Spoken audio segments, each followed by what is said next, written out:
Hey there everybody, and welcome to this presentation on inflammatory bowel disease and mental health. It is, after all, Inflammatory Bowel Disease Awareness Day. I'm your host, Dr. Elise Snipes.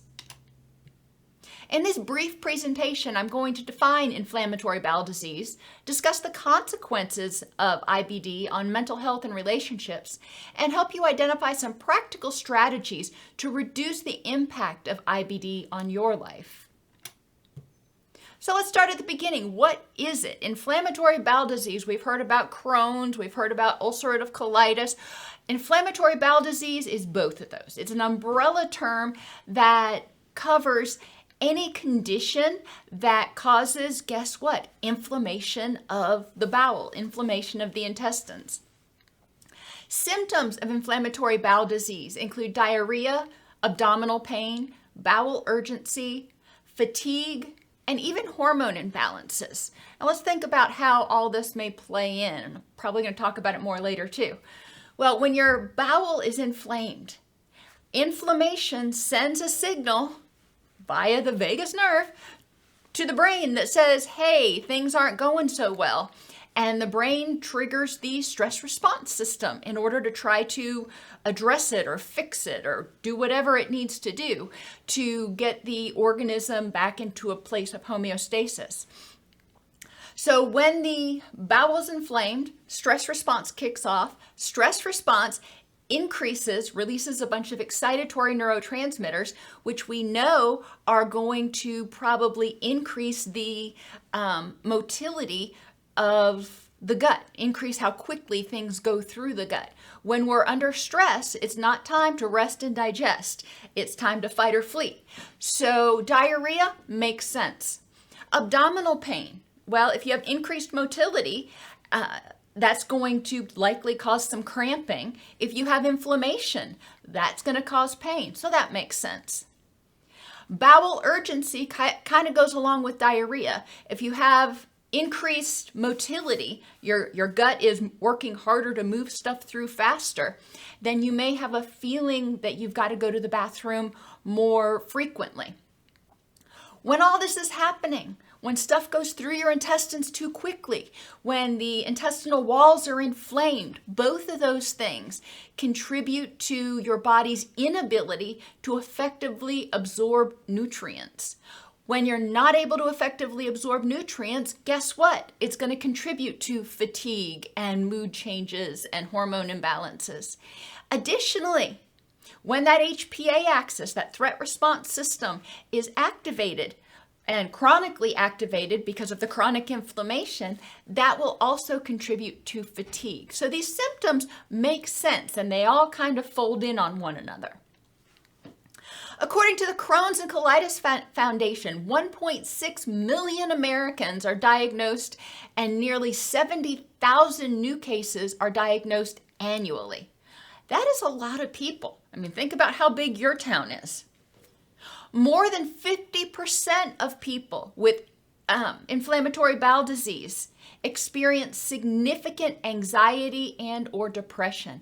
And that is really important. And they also have found that of those 50%, only about 12% actually receive any psychological help, any counseling help. A lot of times, primary care providers may just say, hey, we're just going to throw meds at it and not pay attention to the psychosocial impact and consequences of inflammatory bowel disease. What causes it? Well, they're starting to gain a greater understanding of what causes it. However, the short answer is it's an interaction of over 160 different genes, your gut microbiome, which is impacted by your nutrition, stress, and antibiotics you are either taking or have taken, and the immune system and the environment. So there's a lot of stars that need to align, if you will. It's also another way of saying they're not 100% sure what causes it for any one individual.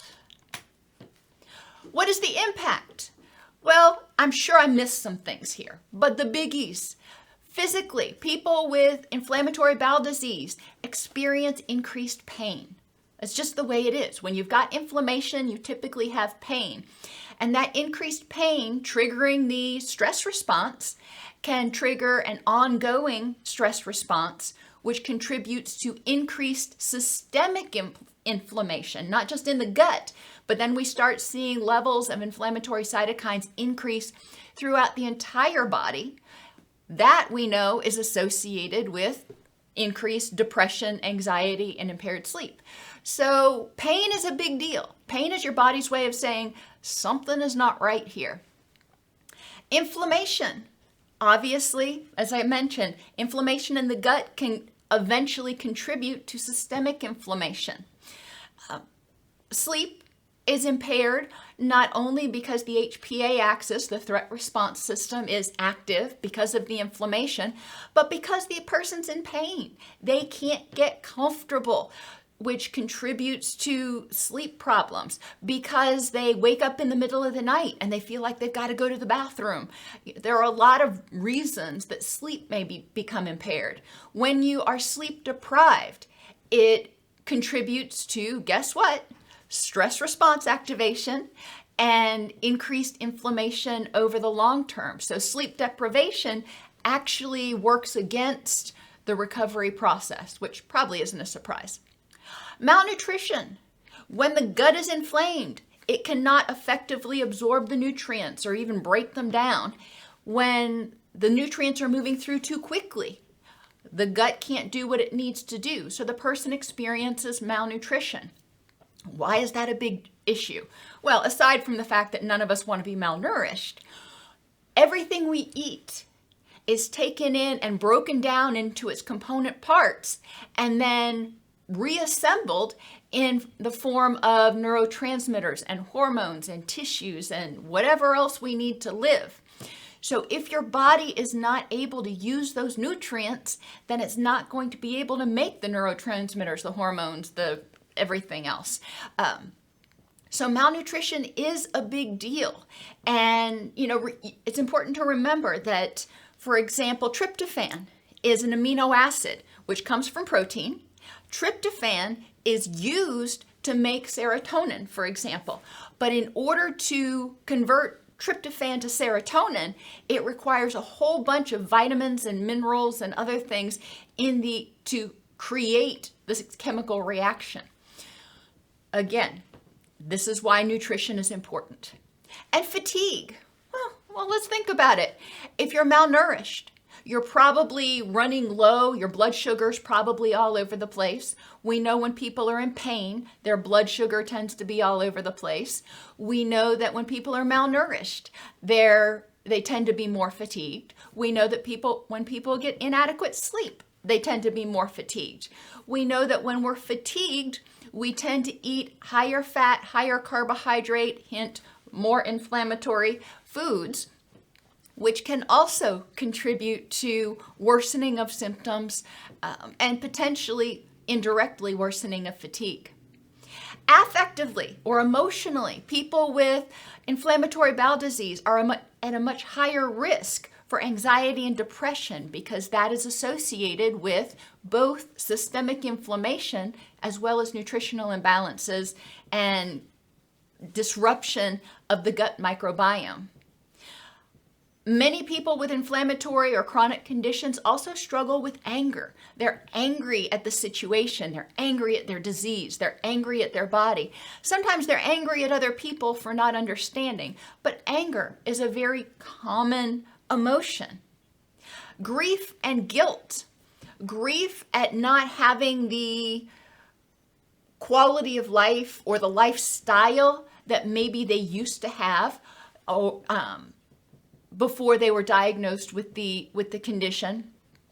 So they have to grieve the fact that, okay, my body may need some modifications to the way I live my life. And that is very frustrating to some people. And guilt. When people are experiencing a flare-up, especially, their pain, their fatigue, their bowel urgency can make it more difficult to engage in some of the activities that they used to engage in, or that they feel they should be doing, like going to a kid's recital or football game or going out with friends like they usually do. And they may start feeling guilty if they're not able to do it either at all or in the same way that they used to. They may feel guilty if they have to get up and leave in the middle of a recital because they gotta. And embarrassment. When we're talking about bowel issues, that's not something that we usually talk about, in everyday company. And however, in order for significant others to understand what's going on, sometimes it's important to communicate to them to a certain extent what's going on and modifications that may be necessary.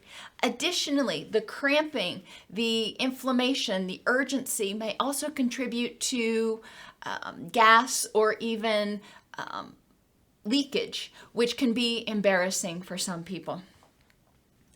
Cognitive, when nutrition is not wonderful, when sleep is not wonderful, we see brain fog. We see people having difficulty remembering things, learning, thinking clearly. That is an expected byproduct of inflammation and malnutrition and fatigue or poor sleep. And relationally, people who are experiencing all of the symptoms that we've talked about, or even some of the symptoms that we've talked about, may have a reduced self-esteem. They don't feel the same about themselves, or they're not as accepting of themselves because they feel like they should be doing something differently, or they're afraid that other people are judging them. And they're likely judging themselves very harshly for what they are or are not able to do at any point in time, which can really negatively impact self-esteem when you are not being unconditionally accepting of yourself. And relational conflict. Because of the symptoms, because of the pain, because of the fatigue, not everybody understands. Even when we explain to them, even if you're great at explaining to them what's going on, sometimes they either may not be ready, willing, or able to hear, understand, and empathize with your position. Children may be especially prone to this because they don't get it. In some cases. In some cases, they may get it even more. But a lot of times, kids have a hard time understanding why caregivers can't just magically do whatever they want to do, because they see us as much more powerful in many cases than we actually probably are. In friendships, a lot of times when people have inflammatory bowel disease, it leads to canceling at the last minute or postponing activities or having to change things because of a particular flare-up, which again can cause conflict in relationships in which the person, in which the other person is less willing to be empathetic. And I didn't put job on here, and I probably should have, because inflammatory bowel disease impacts people's work. I mean, think about a law enforcement officer out on patrol with inflammatory bowel disease. The amount of time, my husband was on patrol for over a decade, the amount of time it takes them to get their equipment belt off and get all their stuff off so they can actually go to the bathroom is quite significant. And if you're on patrol out in the middle of nowhere, that can be really difficult. That's just one example. A doctor that's working in an emergency room or in surgery, or anything, a performer who's up on stage. You can't just say, hey, we're going to take a brief intermission here. So there are a lot of situations, professions that a sudden urge or inability to stay focused on the job may cause significant challenges. A lot of people mistakenly think of inflammatory bowel disease as an upset tummy, and that is so grossly inaccurate. It negatively impacts every area of a person's life, especially during a flare, but even between flares when they're in a remission stage. A lot of people with inflammatory bowel disease have to alter their diet in order to prevent triggering another flare. So let's talk about what you can do. We've recognized now, hopefully, that it is a problem. Exercise has been found to reduce flare and fatigue. And you may be thinking, really? Exercise makes me more tired.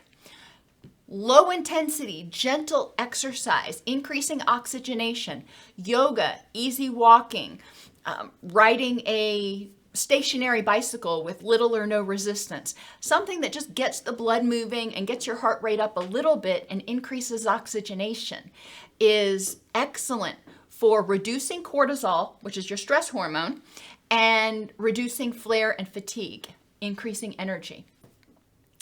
Sleep. Good quality sleep is really, really important. And talking with your doctor, your gastroenterologist, whomever you need to talk to about strategies that you can use to improve your ability to fall asleep and stay in bed for 7 to 9 hours, or as long as they think you can possibly do it. Not everybody can make 7 hours. Is going to be very, very important. And there are a lot of strategies that can be used, including, cutting off time, when you're eating. You don't eat past XYZ time if you're going to go to bed at this other time.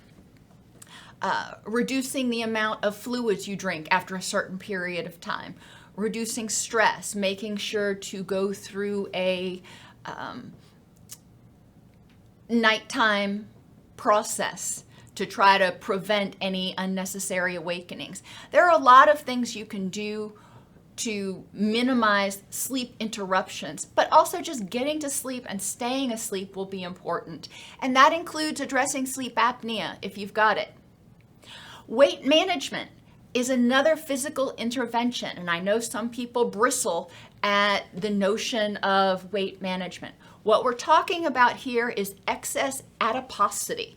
Excess fat tissue contributes to increases in estrogen and increases in systemic inflammation.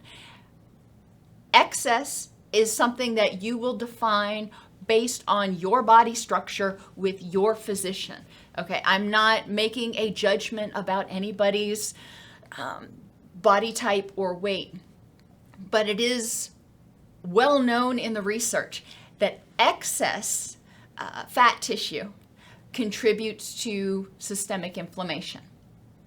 Smoking and alcohol have also been shown to be inflammatory, so abstinence from these things is definitely preferred. And improving vagal tone. You notice I didn't say the vagus nerve stimulation. Why? Because the research on auricular vagus nerve stimulation or transcutaneous vagus nerve stimulation through the ear has not been shown to be very effective at directly impacting the inflammation in the gut. Remember, the vagus nerve is the relaxation response. The HPA axis is your stress response. Its alter ego is the vagus nerve. And vagal tone is assessed by heart rate variability. When you have good vagal tone, you can be relaxed, and then you can respond to a stressor. Then you can come all the way back down to that relaxed state. It's your vagus nerve, your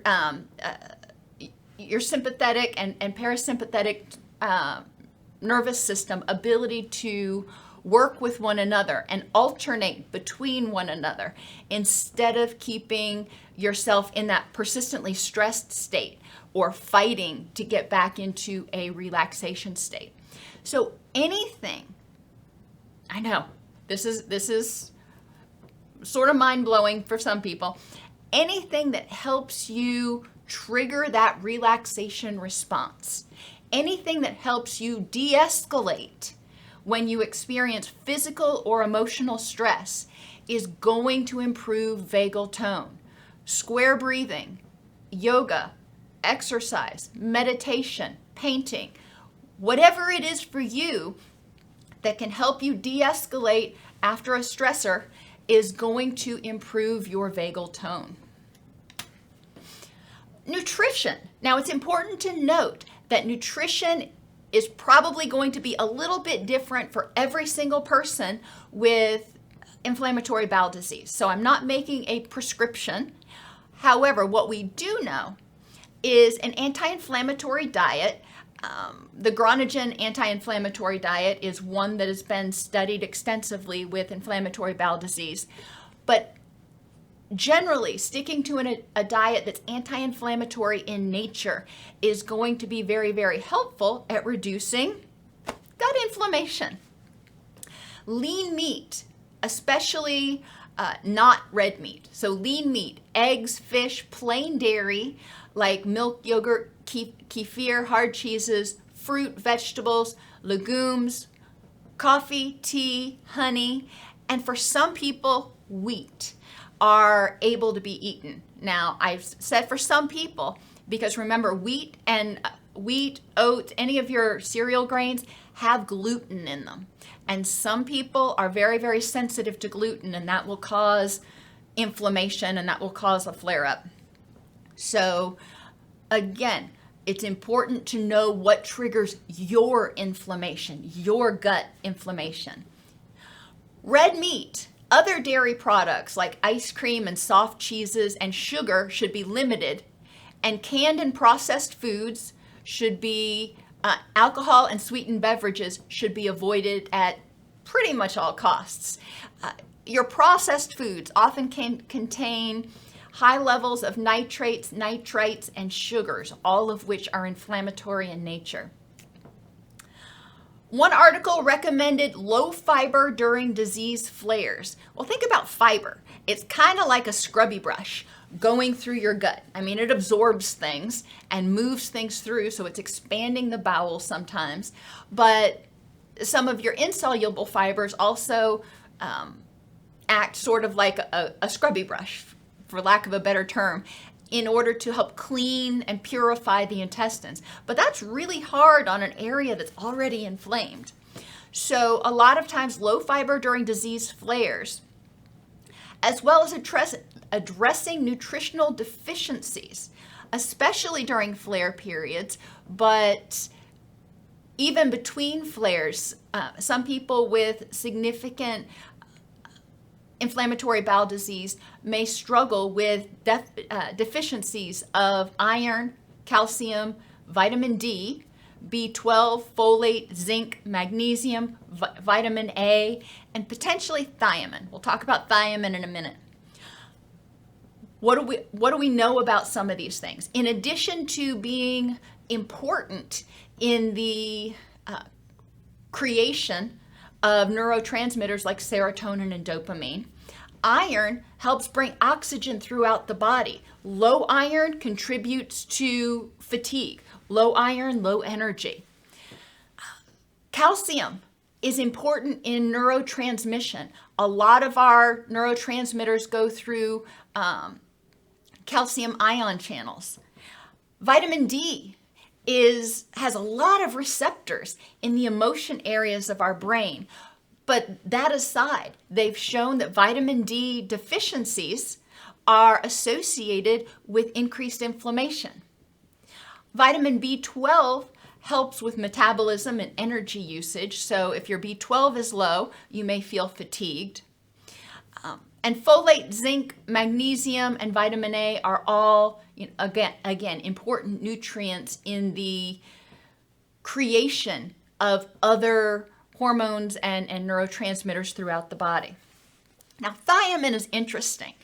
Thiamine is often normal in the blood plasma levels of people with inflammatory bowel disease. However, they found that thiamine supplementation in people with IBD often helps their energy level and their brain fog. They hypothesize that the thiamine receptors are not working as effectively as they need to. So there's enough thiamine there, but the receptors are not working. So by increasing thiamine levels, it sort of artificially stimulates or overloads, or whatever word you want to use, but it gets thiamine levels to where they need to be downstream. So that was a really interesting article. Affective or emotional and cognitive interventions. Stress management is so huge. And if you've watched my other videos on the HPA axis or the impact of stress and trauma on mood, you know that chronic stress contributes to systemic inflammation. And I'm not going to go into the whole explanation right now, but chronic stress worsens inflammation. So stress management is huge, which means knowing what your triggers are for stress, what irritates you, what stresses you out, what causes you anger, anxiety, or just stress, being overwhelmed or burned out. Figuring out what those triggers are, how to prevent them when possible, and how to cope with them when they actually occur so they have less of a negative impact is going to be important. Vulnerabilities are conditions that make you more vulnerable to a strong negative emotional reaction when you are triggered. During a flare-up, you're likely more vulnerable to stress. It's harder to deal with all the crap life throws at you when you're already fatigued and in pain and not feeling well. But aside from a flare-up, what other things make you more vulnerable to stress? It can be sleep deprivation, being overwhelmed certain times of year, whatever it is that you know, hey, during this time or in this situation, I tend to be more stress prone, or I tend to react more strongly. That's good to know, because then you can figure out how to best protect yourself or buffer against those stressors during that time. Hardiness. I've talked about this in other videos. Commitment, control, and challenge. It was a concept that was really introduced back in '78 by Kabasa. Hardiness has been found to reduce stress reactivity and inflammatory cytokines. People who are hardier, when they encounter stress, react less strongly, go back to baseline, or downregulate more quickly, and have fewer inflammatory cytokines released into their system. So that is really, really awesome. Now, hardiness, remember, commitment, control, and challenge, involves knowing all of the things in your life to which you are committed, people, places, things, activities that make your life rich and meaningful.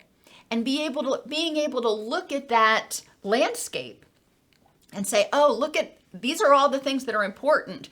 And 80% of those are going really well right now. 20% could use a little work, but recognizing, being able to see the whole picture, not just what's going wrong. That's the first one. Control is your ability to recognize what aspects of this landscape you have control over. The things that are going well. In what ways can you control that to keep them going well? Continue nurturing those relationships, continuing doing your best at work, whatever it is. Of the things that are not going well, what aspects of that can you control? You may not be able to directly make your inflammation go down if you're having a flare-up, and that's one of the things that's not going well. However, being angry about it and fretting about it and having increased levels of anxiety over this particular condition is going to make it worse. So your reaction to that situation might be something you can control. And challenge. Once you've identified what you can control, viewing that as a challenge. How can I optimize? How can I best use my energy to continue maintaining the things that are going good and to alter or mitigate the things that are not going well? Seeing it as a challenge, an opportunity, instead of, well, something else. Guided imagery has been successful for pain perception, fatigue, and mood improvement, but not direct reduction of inflammatory cytokines. They hypothesize in the article that guided imagery can help increase serotonin, dopamine, and endorphin levels, which help us reduce our perception of pain and may increase our energy levels. As dopamine goes up, energy goes up. As serotonin goes up, we may see an increase in energy, but definitely with dopamine. And as dopamine and serotonin go up, mood goes up. So guided imagery may impact the neurotransmitters that are responsible for those three things. But the inflammatory cytokines don't reduce as quickly as we may see in other situations. The inflammatory cytokines may be prompted not only by thoughts, well, definitely are prompted not only by thoughts, but other things going on in the body, which may take longer to adjust, such as the microbiome. Environmentally, bergamot, eucalyptus, lavender, thyme, ylang-ylang, fir balsam, and hyssop have all been found to have anti-inflammatory properties. Now, this is systemic anti-inflammatory properties.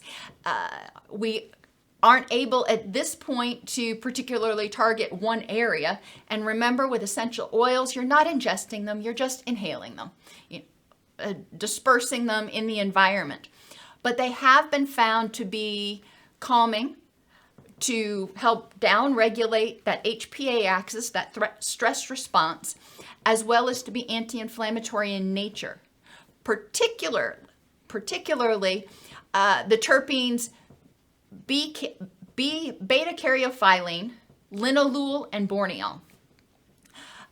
They've also found that just being out in nature, at a park surrounded by trees, breathing the air and the terpenes and whatever else is volatile organic essential oils, I believe they call them, that are emitted by plants, also secrete these particular terpenes, and they found as a result that being out in nature is associated with a reduction in pain perception, improvement in mood, improvement in cardiovascular parameters, and a reduction in inflammation. So score one for Mother Nature.